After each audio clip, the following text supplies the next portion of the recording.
Hey y'all, welcome back to the podcast. I'm Emily, and if you don't know me yet, I'm Emily, and I built a seven-figure brand, and now I help everyone to go through the same thing without all the struggle that I had to go through. And today I have a very, very special person. I got Mino here, community leader, serial entrepreneur, and a public speaker. I'm so excited to have you here. Thank you for coming. I appreciate you having me on. It's been so long that we've been following each other on Instagram, but we never got to meet up. So I'm ready to hear all the tea, all the knowledge. I'm ready to hear it. No, for sure. And I think that's what it's all about, is like once you connect with somebody, really being able to like come together and see how we're like-minded, see how we can be able to brainstorm and maybe even potentially go into business together one day. So give the folks a little bit more info about you. Yeah, so my name is Mino on the mic. I'm the founder of the Can't Right Every Wrong brand, where essentially we tell people you don't have to apologize for being yourself. You just find like-minded individuals like you and make your own crew. Period. I love that. So look, the one thing that I'm always curious with e-commerce brands is what is the main source of revenue source? Because for my brand, I had primarily a very big community, so I didn't have to run a lot of ads. But a lot of e-com brands, they run off of just ads. Yeah. So what does your main source of revenue come from? I would say my main source of revenue comes from Facebook ads. What? That's actually like the biggest hack in the world that a lot of people aren't taking advantage of. Like if you only knew, first of all, so when I first started my brand, which is about maybe like 10 years ago when I was still in high school, right? I was selling hand to hand with every single person that I came across. So I had to physically be in front of you before that I can make a sale or make money. But the goal with business at all times is to make money in your sleep or to work less but make more. So that is when I essentially took the jump to be like, okay, man, how can we be able to work smarter? And once I figured out Facebook ads, that was the key to everything, because Facebook ads essentially is you, for the people that don't know, is you running ads on social media and you're reaching 1,000, 2,000, sometimes 5,000, whatever you want to spend. That's the amount of people that you're reaching. And now there's other factors on top of that, which determines how much you'll make from the amount of money that you spend. So do you feel like with all the changes that Facebook ads go through like every few months, does that make a big difference, or you just figure it out while you're going through it? Does the changes make it easier or harder? Yeah. It makes it easier. What? You want to know why I say that? Because we're approaching a world now where AI is getting more and more advanced. I figured it. So if you stand in tune with like the new updates that's coming out, Facebook ads is actually getting so advanced. The AI version is getting so advanced to the point where you don't need what the typical job would be, a media buyer. You don't need somebody. You don't have to pay somebody to run your ads, because I look at it like this, and this is how Facebook ads work. You have to look at it like a lake, and you're going fishing. You throw the fishing rod into the water, whatever your product is or whatever your offer is, and what it's doing is it's finding the like-minded people who are clicking on your ads. So maybe this demographic of people, maybe let's say if it's Latina people that's liking my post, or if it's the urban streetwear community that's liking my post, it's going to find other similar people in that same demographic to also market it to.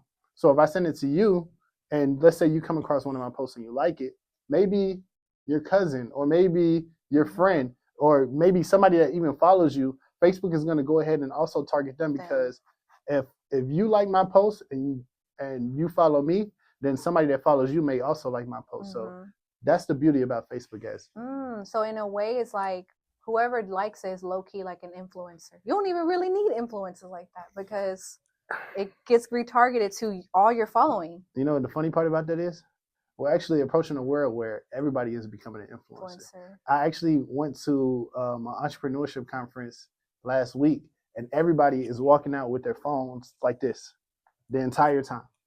But back in the day, you only used to see like rappers or big time celebrities doing that. But now content is everything. We always have to be making content all day, every day. And that's the world that we're approaching, which is something I'm actually getting used to, because I never really been this social media guy. I always love in-person interactions. Even to this day with my brand, I like to sell to you in person. Let me tell you about my brand. Let me tell you why my brand is the best product that you could possibly buy. And I want to see your reaction once you actually get it. But as time is evolving, if you're not evolving with time, you're going to get left behind. I heard that one. I mean, I know you said that you started off with community. That's actually how I started off, with the people that were around me and just growing that community of people. And just the way how the world is today, whenever people see one or two people doing something, now they get the fear of missing out, that FOMO. So that's really good. That's the T right there. My first 6-figure month was me using FOMO. Oh, yeah. Literally, like, I ran like a scarcity type of campaign. Like, if y'all don't pre-order today or in the next week or whatever timeline we had, I'm like, that's it. You're not going to get this style till another 2-3 months. Yeah. And literally, that's how we were able to hit the first 6-figure month. Because people don't want to be left out. They don't want to be left out. They want to feel part of it. Yeah, and that's the beauty of it right there. So, I mean, just with everything on entrepreneurship and where we're going right now, I mean, you have to utilize all elements.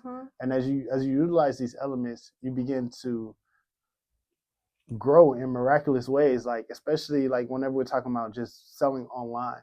Because back in the day when people used to only sell in person, I know I said this before, but when people used to only sell in person, you could only reach the people that were around you. But now with social media and everything, everybody is your friend, everybody is your neighbor. So we just got to use that to our best ability. So you said that you're getting used to being more on social media and all that.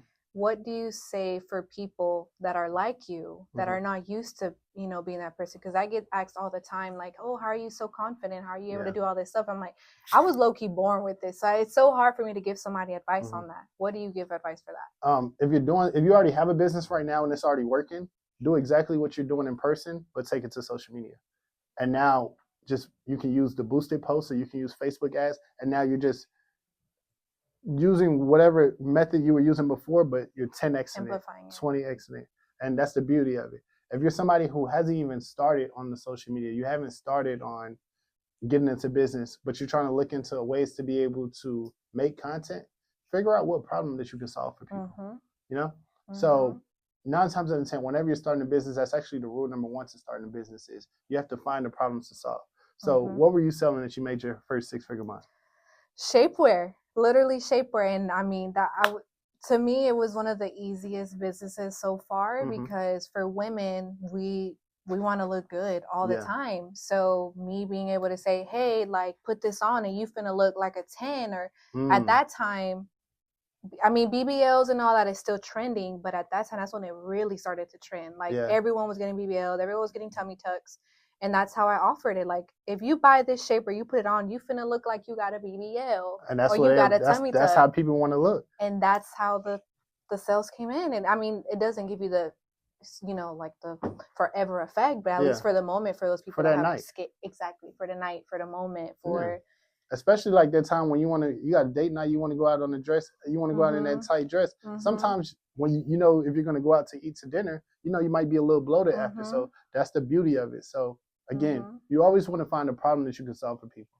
And whether it's shapewear or it's doing what I do, I sell clothes. But me living in Atlanta, you know, this is a nightlife city. There's always something to do. So whenever you're about to go out at night, what do people need? An outfit to wear. And I told you, we're living in a world where now everybody wants to be an influencer. So the first step to being an influencer is looking like an influencer.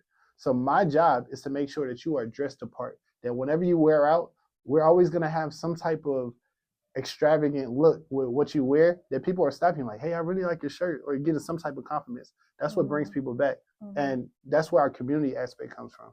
I make sure that every single piece that I sell, they love it, or they get so many compliments from it that they're going to come back immediately and be like, man, I got to have another one, because they get addicted to that feeling of what it's like to get compliments, feeling good and feeling like an influencer.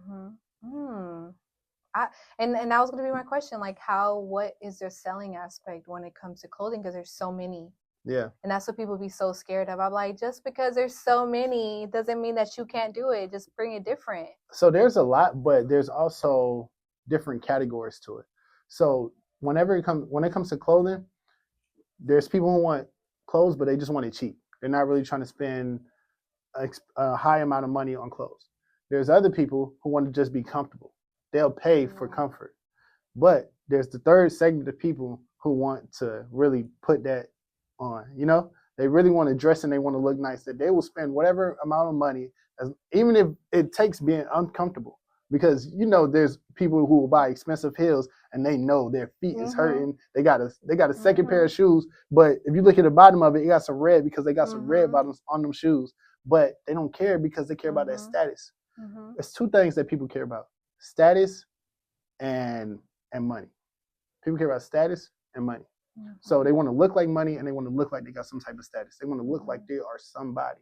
So that's the embodiment that we took. So with me, I go for my clientele is people who want status. Typically, people who wear my stuff, they wear it for music videos, they wear it for big performances, stage performances, and things like that. So my goal is to make you look like the star of the night. And with that, when you're in that industry, you can be able to charge a little bit more for it because people are going for this particular look. There's other people like a Walmart.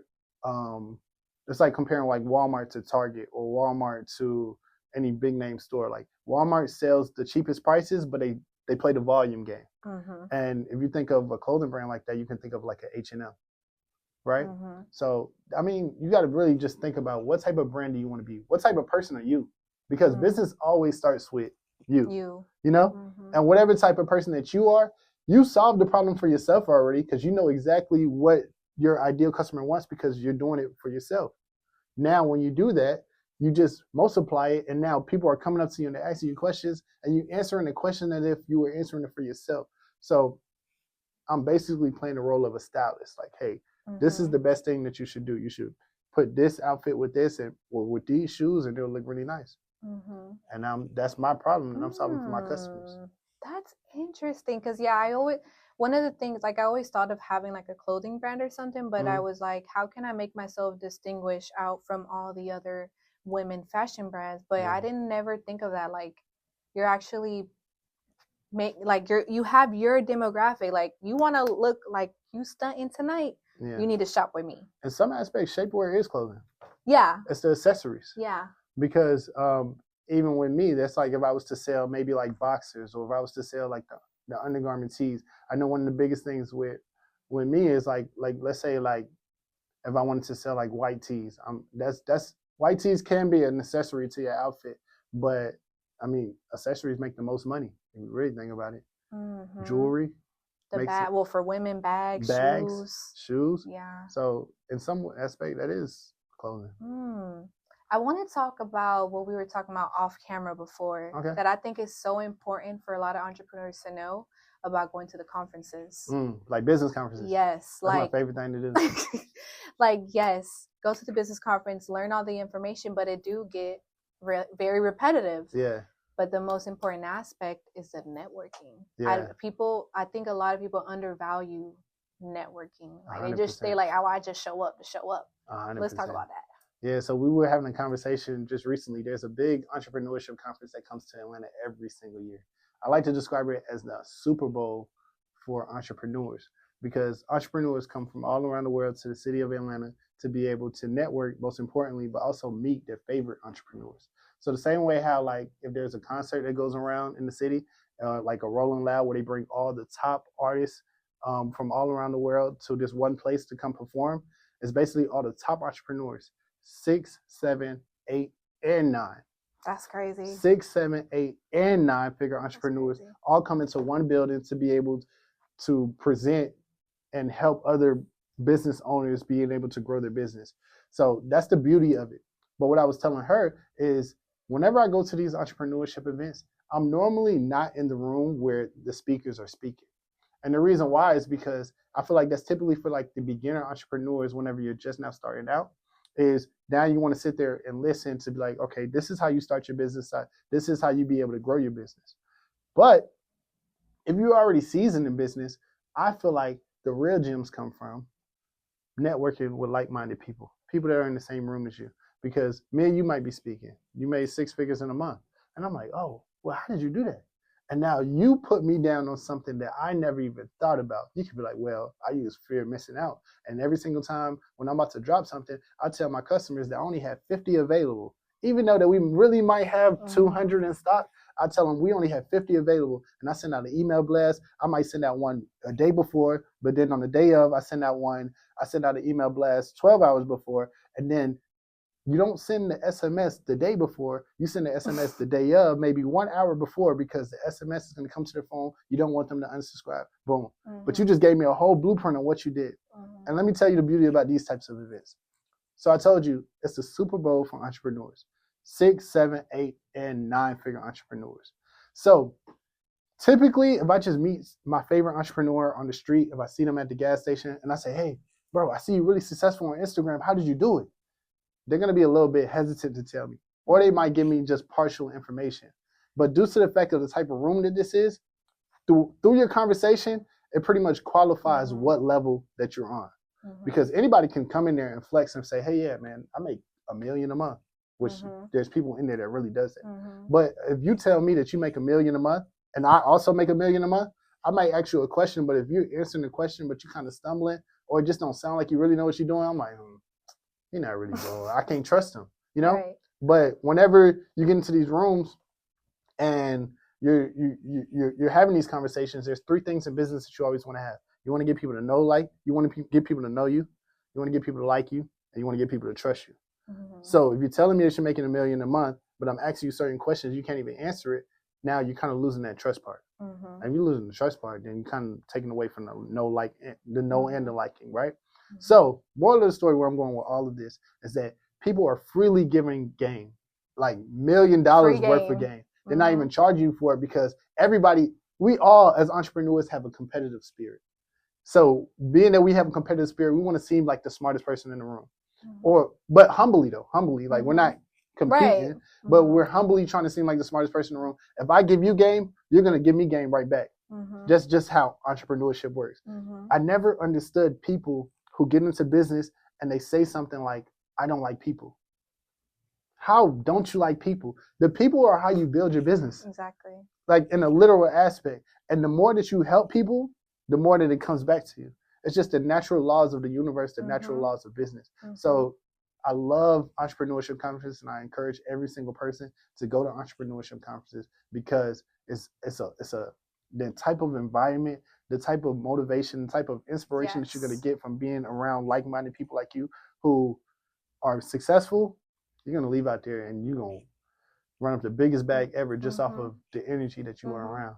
I was about to say that whenever I felt like discouraged or like I needed a little motivation, I would go to a business conference. Yeah. I try to go to 2 a year, or every other quarter. I try to always go to because I feel like I just need that. When you get so stuck in your world, well, I would say me in particular because I'm a mom and I'm so focused in being a mom and running my business that I be forgetting about reality. I be so lost in my own sauce that I'm like just. What is it called? Locked in. I'm locked in. Yeah. But when I go to the conference, I'm like, yeah, I needed this. You know, it's crazy because we're talking about all the good stuff, but it's also the bad stuff that you can relate to people on. Let's say, for instance, like maybe you're going through a strenuous time in your business where maybe you're having fulfillment issues and somebody else may have a fulfillment factory. If I just meet somebody who has a 3PL and I've been looking for one forever, they're literally giving me the guide, or we're now going into business together off of things like that. So I love it. I love it. I love it. I love it. I do want to add in, you had mentioned about how the 3 things you want someone to remember you. You want to they like you, know you, and trust you. But a lot of people don't have the skills to do that aura. So I always like to when I give a tip or advice, I like to direct them exactly how they can get it. My personal tip for that, I got 2 books. I'm a book freak. I love reading books, and that's how I learned everything that I know. One is How to Influence People. Have you heard of that one? How to Win Friends and Influence People. That one. That's the best book I ever read. That's real good. Like if you want to dominate anywhere you go, that one has a lot of skills. I mean, a lot of tips. And then The Art of Seduction. Oh, you know what I'm talking about? Yeah, you know something. Those two right there, like a lot of people think that, The Art of Seduction is all about like seductive and all that. No, it gives you actual tips on how to dominate a room or how to dominate your industry, whatever the case is. Yeah. So tap into those books. And for the people that have doubtfulness on, or like a fear of being online or social media, whatever the case, the subtle art of not giving a fuck. I've been recommending that to so many people lately because a lot of people are feeling like, what is the term when you feel like it's not you when you're online? Imposter syndrome. Imposter syndrome. Yeah. And you know what the thing about it is? I've been trying to put this on a lot of my friends that I'm around. You know, most people don't even read books. Don't let high school or college be the last time that you pick up a book. Because literally what books are, 9 times out of 10, like the books that you're mentioning especially, these are multi-millionaires or billionaires that are writing books towards the end of their life. That's like, okay, I know I'm about to be gone. I'm going to put every single thing that I know in a book so that my legacy could live on. And most importantly, they're doing it for also their family, because their family is going to take the same book and they're going to read it. And now it's like, okay, so you guys aren't left behind. You can just open up this book and you can learn everything that I want to know. And these are people that are highly successful, I'm talking about 6 and 7 and 8 figure entrepreneurs who are really doing it. And they put everything that they know in a book. And I mean, I just don't want people to sleep on books, because books literally have the secret to it. And if you read just one book, you're already ahead of 99% of the people in the world, because 99% of people don't read. And the sauce too for these books is that, not to put in like race or anything, but I feel like it's really, really important to bring it in when it comes to an entrepreneur, and especially us being minority, is that these are primarily white men that were already born into this shit. They was born into it. They have the knowledge, they have the background, they have the generational wealth. They got all the sauce on their own, like by being born. Us being able to have access to that just by reading a book, that's priceless. And the information that you're actually reading, like if you was to actually try to have a one-on-one with this person, they'll try to charge you like an insane amount of money. So you'll be surprised. But one of the things that I like that you said was generational wealth, which is one thing that I really want to highlight. So part of the reason, like, for their success is that the success is being passed down from generation to generation to generation. They're building businesses to pass down to their kids and their kids and their kids, which is the way how it's supposed to be. But I feel like sometimes with us, like, we just feel like, man, I just want to be good right now. I just want to make sure I'm good. But we shouldn't be thinking that. We should be thinking long term for our kids and our kids' kids, and making sure that they don't never have to work a job ever. If they need a job, or if they ever want to get a job, have them work into the family business and just have something that you can be able to pass on for generations on down. Well, let me add this on to this, because my daughter, we's already on the way to be millionaires, but she's gonna work. I'm gonna have her work doing some type of sales job at Macy's or something. I don't know, because she needs to learn. She needs to know. Like, I feel like a lot of people that have money and then they have their kids grow up kind of entitled, and they don't know the sacrifice, and they don't value the money. For like my kids, when she turns 16, she's not gonna get no brand new car. We're finna go and get you a used little Camry or something. I don't know, so that she can value money and know it. So when she gets older, she doesn't feel entitled to having whatever it is. That's that thing, is like when they say, like, you don't know what you have until you lose it. Like, that's something that a lot of people learn from, like, relationships and things like that. Like, you have your partner and they're overly in love with you, and every single day you just know they're always going to be there. They're always going to be there. They're always going to be there. And until one day you might just mess up real bad that they really gone, and now you're sitting there, you're like, dang, they really love. So you don't really know what you have. And it's a lesson for kids to learn too, because kids, when they grow into this world, they're just living freely, you know? And then it grows into a point where they're like, man, I was working at McDonald's, or I was working at Macy's, and I really hate that job. I just want to work for you. I love the fact that you have your own job, because now they have a choice. The beauty about life is being able to have choices.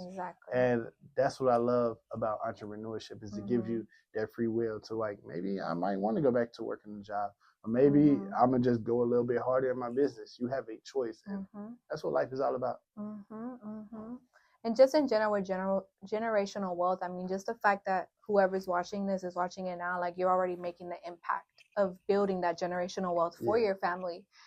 And I can't express how important it is for us to be able to leave a legacy. Because like you said, people are so concerned about, I'm just worried about right now, like how I am right now. But again, as minorities, they're trying to erase our work. 100%. They don't want our history as well. Our history. We cannot allow that.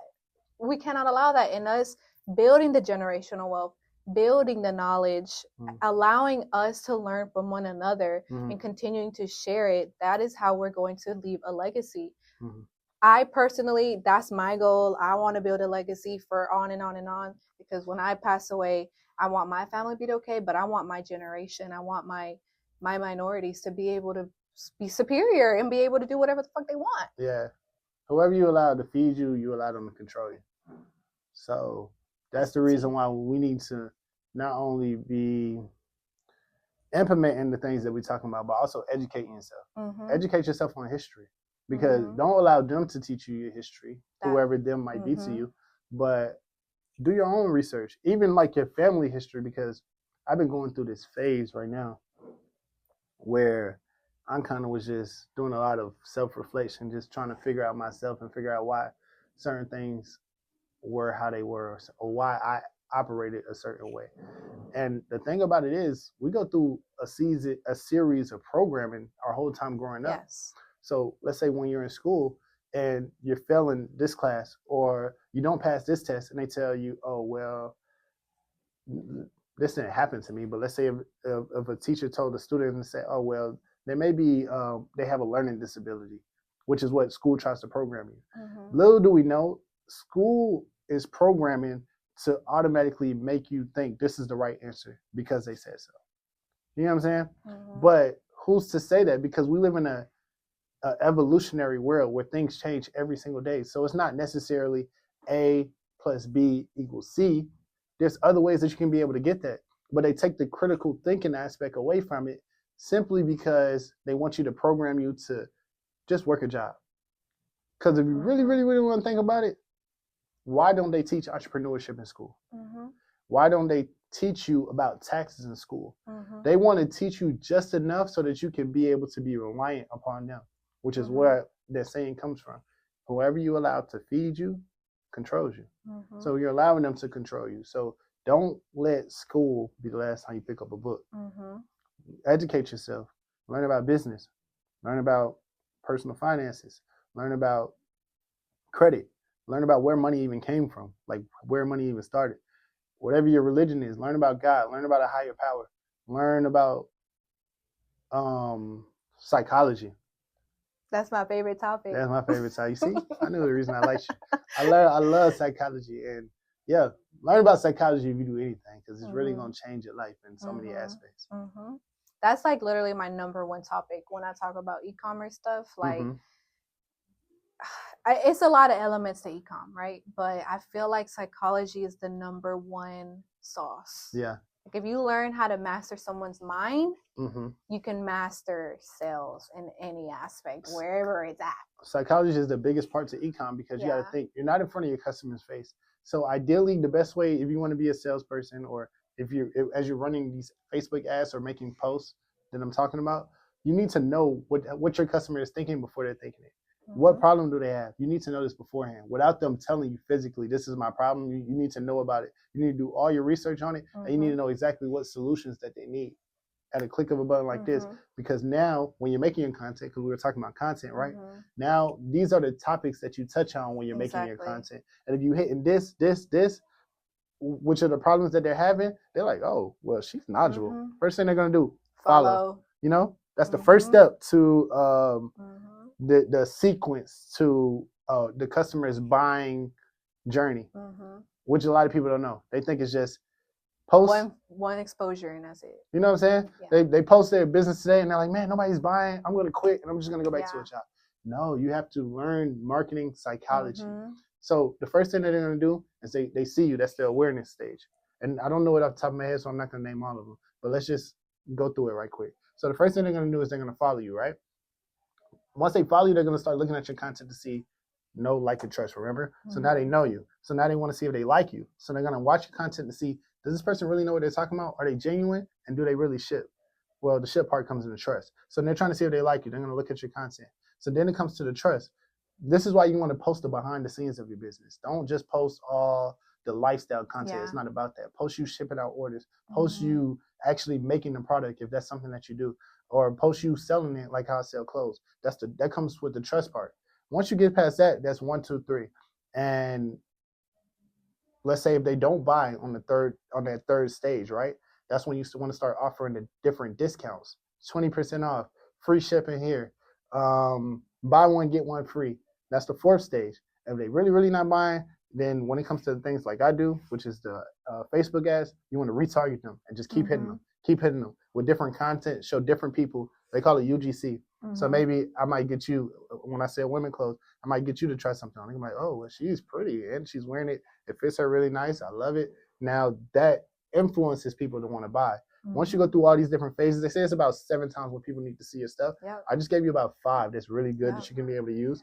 And as you go through this process, people, as you go through this process, once you go through all 5 steps of what I just named, people are bound to buy. And people are bound to buy. I mean, you can't really lose from there. Yeah, that's what I tell everyone. Like, it's 5. It takes them at least 5 times to see you for them to buy. Now, with everything being online, almost everyone buying, it's 5 to 13 times. Yeah. So that just shows how much content you need to put, how much work you got to put in. Yeah. Everybody needs to be a content creator. I don't care what you do. Yeah. Everybody. Unless you got like, you know, an unlimited budget where you don't have to be a content creator, but let's be so for real. Like, you gotta be a content creator. Yeah, you like, got to. There's websites now. And just to give y'all like one free one, there's a website called like Billo, BILLO.app that you can be able to use, and you can pay people who do content for a living to make content for your brand. But like you said, you gotta have money for that. Yeah. If you have the budget, then by all means go for it. But if you don't have the budget, then at least start off, because one mistake that people make is they think they can just pay for everything in business, which you can. But you have to first at least know what it requires to make something sell. What does your customers even like? Because the first thing, once you start paying an influencer or you pay somebody for a service, like anything, right? They're going to ask you, okay, so what do you want? How do you want it? And they're going to be asking you certain questions that you need to know the answer to. So I always recommend people to start off doing it by yourself first and then start outsourcing and hiring people. Right. Before we continue, I want to make sure everything's recording. ¿Todavía está filmando? ¿Tiene los números como para asegurarme? Yeah, we'll put the put the translations at the bottom, y'all. ¿Y el otro teléfono también? Okay, period. ¿Cuánto dice de tiempo en el teléfono? 35, 44. Oh, then we had 35 minutes. Okay. We can do like another top 10 minutes. Wow, that's idea. It's going good. Yeah. Because I still got a few questions. Okay, let's talk. Okay. So I want to mention about how you were saying the 5 touches. Okay. Right? Let's talk about automations, because automations is something that really ran my e-com. That's where my money came from. Okay. So what are some tips you could give to people with automations? What's been working for you? So when you say automations, there's a couple different versions of automation. So you can have automated emails where if somebody comes to your website and they might just look at your website, but they don't buy. Okay, so now I'm gonna use automations to send an email out to this person and say, hey, I see you didn't buy. Well, not why. You ask yourself why, but you say, hey, I see you didn't buy. Let me offer you an incentive to buy right now, which comes into those things where I was talking about adding a discount, offering free shipping, buy one, get one free. Some incentive to get people to go ahead and push and buy. But there's some people who may come on your website, they're ready to buy, they click on the product, they add it to their cart, they start putting in their payment information, and God knows what, they may get a call. And, so if you're like me, you get easily distracted. Once I get a call, we're talking. All right, boom, we hang up. I totally forgot what I was doing. So now you can send an automated email to this person and say, hey, finish checking out right here, and you go ahead and send a link. And as you send a link, there's ways where you can actually send them directly to the same page where they don't have to go back and add it all over again. These are ways to be able to add automation. One of the newest ways that I've seen people use automation that's really been helping people is just an automatic social media responder. So things like Instagram, I think TikTok can do it, but let's say you post something today, right? And so many people are commenting where do I buy? Where is this on the website? Mm-hmm. And all these things. You can actually have AI automatically respond to each and every single one of these people who say, hey, check your DM, and you're sending them a DM to the direct product page that they can be able to buy. And I mean, if you want to be able to figure out where that's at, you can use things like ManyChat. I was just about to say that. If y'all need somewhere to go to ManyChat. ManyChat is like, I think, number one for that right now. Yeah, ManyChat is really good with that. There's other things that people have been using, like a close friends hack. So if what business owners are doing, you might have your favorite business owner. I don't like this too much, but I guess it works for certain people. Mm-hmm. You might have your favorite business owner that you follow, and all of a sudden you see that green circle around them. You're like, oh, I must be that guy now, or at least they're watching me because they added me to their close friends. That if there's any business owners out here that want to use this hack, you can basically just add all of your followers to your close friends, and you're basically promoting your product to them. Which, the goal of it is to increase your engagement, which it really does, because that green circle is going to stand out over everybody else who has posted. Now they're going to click on it, and you just put your offer in there. But to me, that's a version of pressure selling. I don't too much believe in pressure selling. I believe in something which I call empath marketing, where I'm a real empath in real life. And if you don't know what an empath is, it's just being able to feel other people's emotions. So if you were going through something right now, you came in here like on a real bad mood, I may transition off into a bad mood as well, because but luckily she came in here in a good mood. Your energy is really high right now. Good. So anything that's business, I love. Yes, I love. Like, that's my number one love language. Yeah. So I'm feeling good right now, and I believe in empath marketing. So if you get to know like how your customers feel, how you sell the shapewear, you know exactly how they feel once they put it on. You know how they feel when they're not wearing it. So now you know how to better offer it. You know how to talk about it better in your videos, and now you're pushing and you're marketing to them in this aspect. And I feel like you win better that way. Yeah, I think well, now that I guess there's more awareness about it, but I feel like a lot of business owners are like sleeping on automations. I'll literally get on somebody's page and like just click on stuff just to see what automations get thrown back at me. I feel, well, that's how I've been able to do a lot of changes. I just go to a competitor's website and like see what they're doing. I'm like, okay, let me try to do it on my own way. Yeah. Like what emails am I gonna get? What funnel? Like I just A/B tested and stuff. And automations is like a money making machine for me personally in every aspect, from SMS, like you had mentioned earlier, the emails, the abandonment cards, the comments on the Instagram, like it's all just good stuff. You if you do your back end work, it's like a flowing machine. Yeah. And I actually noticed like a significant increase once I added it onto my website, because at first I didn't have it, and I would just be like, man, I got a lot of visitors, but we're not getting that much sales. And it's for many reasons. Like, people have a really low attention span these days. So you have to just stay in their face, like constantly keep posting, constantly keep emailing, constantly keep texting and everything. One of the things that I tell a lot of people too is, if they have a lot of traffic and they're not getting sales, they need to look at install a hot tracker on their page. What's that? So it basically tells you where they stop and they get out of your page. That's good. So you're like, this is where you need to get your shit fixed. I might need to look at that myself. Yes. So like, if you see repetitively your customers are stopping, or potential customers are stopping at a specific part of your website, it's either too long, something's confusing, the photos are too big, or something, that's what's making them get out.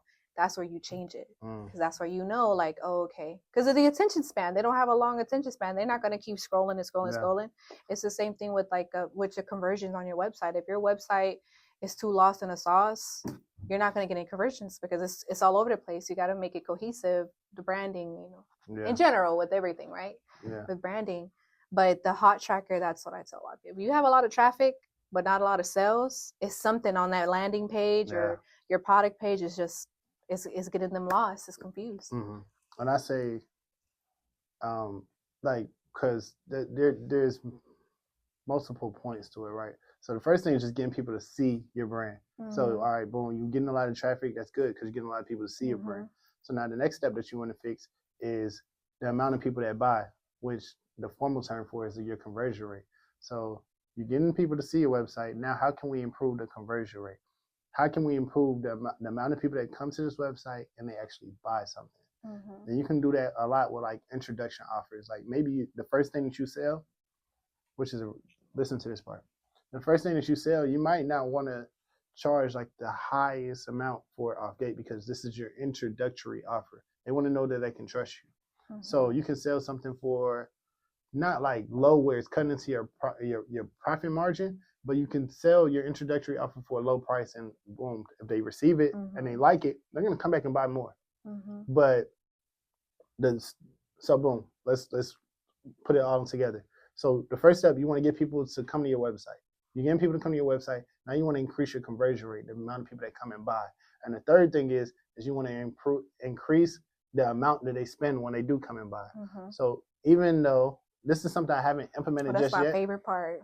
You want to go ahead and land on it? I love upsells. Okay, I love that's exactly what I was going to say. I love upsells. I love increasing your average order value. Mm-hmm. Like that is my tea. Mm. So for example, with me just selling shapewear, I wanted to increase the value of the cart. And I'm like, okay, what is something that I can add on that's not going to be too much, mm-hmm. but still going to increase it about $20, $30. I started incorporating these shapewear leggings. The leggings, I sold them for like $20 when I first started. Yeah. So the shapewear with discounts, mm-hmm.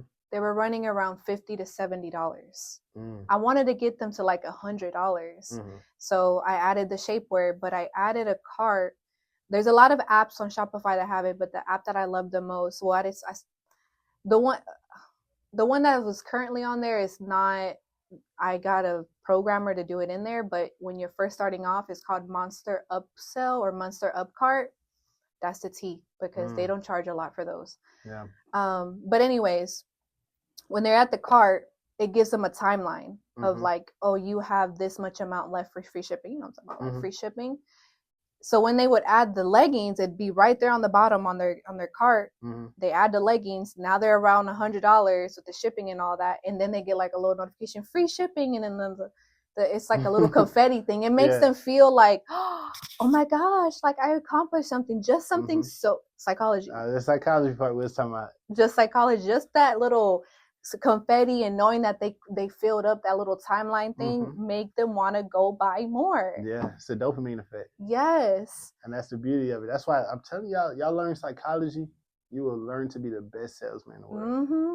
Yeah, the upsells is literally just for me personally, my brand is adding in something that can incorporate with whatever they're wearing. That's everything. Because even when you go to like the any fast food restaurant, do you want fries with that? You want to up it? You want to up it? That's a version of upsells. Mm-hmm. And the thing about it, like how she was saying, is okay, boom, she's selling this for $50, but she really want to sell something for $100.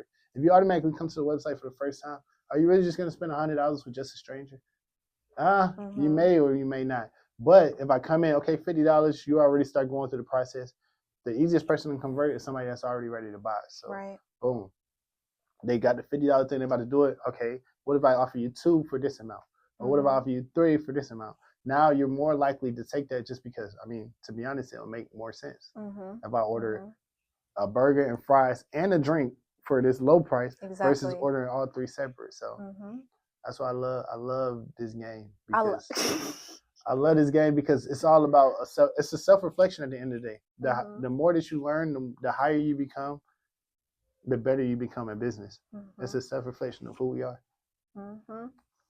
And then with upsells, I also had a reward program. Mm-hmm. So every time, this is how I would encourage people that bought to come back. So I wouldn't have to always use a discount code. I would have a rewards program that every time they bought something, they get a certain amount of points, and they built up that dopamine. Like, ooh, now I'm a silver tier, I'm a gold tier. Every time they shop, it went up, and every time they shop, they'd get something free. But these are things that are part of building the community. Yeah, I built this like a fan base, like a hardcore fan base, where what they got for free was maybe a branded. At that time, it was like a lot of COVID and all that. So they had masks. A branded mask. It sounds like you're gamifying it. A little bit. Which makes it fun. Keychains, anything branded. I was like, okay, well, you hit this tier, here's this for free. In reality, it probably cost me about 50 cents to $1. But for them, it's like, ooh, I hit this level with them. They watching this right now. Like, I bought that. 50 cents. No, love y'all. Like, no, that's my fam. Yeah. But it's little things like that will literally give you a 20K month to like a 60K month. Mm-hmm. But you know what we haven't talked about? What you talked about? Is the logistics part, the fulfillment part. Which is the hardest part. That is the hardest part, because making all the sales and all that, okay, cool. Once you hit that threshold, I guess. Yeah. It's the fulfillment. To me, that was the most stressful part. Yeah. So, like, how I was talking about, like, business will really teach you a lot about yourself, and the higher you become is the more money that you will make. That's one of the things that I learned about myself. I told you I was doing a lot of self-reflection as of lately. Is I need to learn how to be a better leader, because like at business, when you first starting, you're starting by yourself.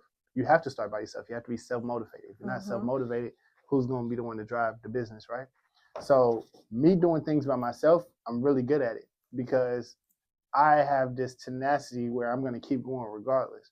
But in order for you to grow to a certain level, you're not going to be doing $1 million a month. You're not going to be doing you're not going to pass a certain threshold without a team. So right. I'm actively working on this right now, being a better leader, having patience with other people, and not being like, all right, move out the way, let me do it. You know what I'm saying? Which I have a habit of doing, which is not necessarily telling them to move out the way, but I'm always like, all right, I'll just do it.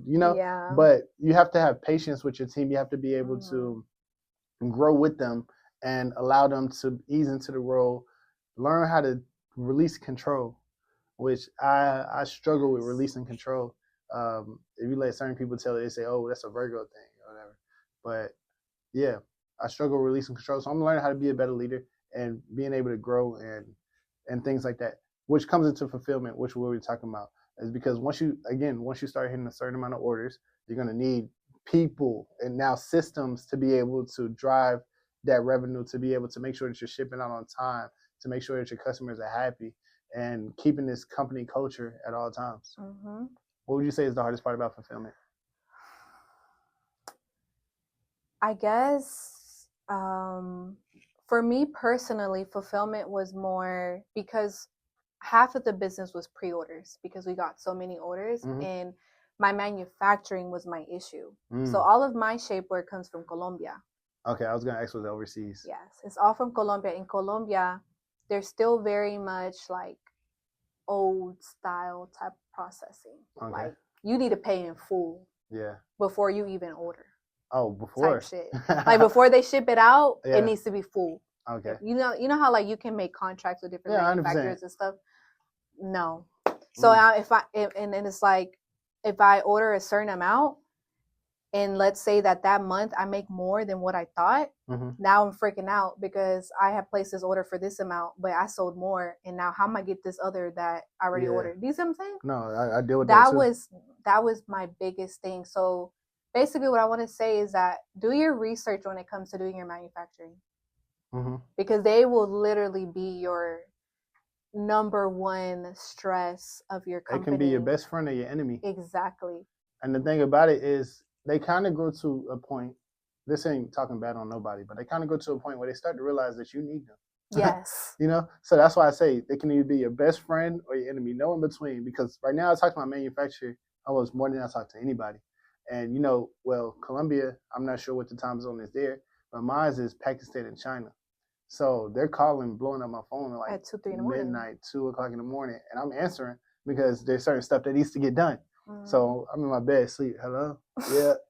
Are you shipping out today? Okay, bet. Or we're trying to make sure that they do ship out on time because I've run across issues where they tell me hey, yeah, it's shipping out on Friday for sure. And me trying to be ahead of them, communicate with my customers okay, bet. Yeah, we have it coming on this date. And then all of a sudden, let's say a production issue comes across where maybe the shipping gets delayed. Now you have to go back and communicate. So outside of that, the other biggest part is communication, making sure that you're communicating with your customers, telling them what's going on. If there's delays, communicate that. If there was a defect or default, make sure that you're communicating that. And as time goes on, you get better with it. But that's people think making money is the hardest part. No. Making money is pretty easy. And I hate to say that now coming from where I came from before, but if you listening to me, or if you don't hear anything we say, making money is the easy part. That's the fulfillment part that you want to be able the execution too. Mm-hmm. The execution part is really important. So even like now, like we're capping ourselves out at a certain ceiling just because of the small team that we're dealing with. But as I get better with being a better leader, and we begin to grow, and we scale up our budgets a little bit higher. But yeah, because it's no like and trust, no like and trust. So if you're making money, you already got them to know you. Obviously, you got them to like you. Now you want to get them to trust you by shipping out on time. So I want to say study fulfillment, but it's certain things that you can't really learn until you get to that point. So, yeah. Getting in there and doing it. Getting in the field, get your hands dirty, man. Get your hands dirty, get your feet wet. See, that's the thing. You can buy all the courses, you can get all the mentors and all that, but until you're actually doing it on your own, it's like different for everybody. Mm-hmm. The process is different. It may work for someone, it may not work for you. Like it's literally you have to go in and do the deep work. Yeah. So, I mean, the beauty about business, don't beat yourself up. That's the T. Every loss is a lesson. Yes. Even if you lose some money, it's a lesson. What can I learn from this? Yes. And you only lose when you quit. Yes. So anybody out there that's watching this, keep pushing, keep grinding, keep going. Don't let nothing stop you. And if you come across a roadblock, push through it. Figure out what the lessons is that you can learn from it, and keep going. Keep going. That's perfect. That's a perfect way to end the little podcast. That is. That was good. What you think? I loved it. Do you have anything you wanted to talk about before we close it off? I want y'all to tell her to bring me back for another episode. If y'all like this though, if y'all don't like it, then I ain't gotta come back. You know what I'm saying? Yeah, of course. Like that.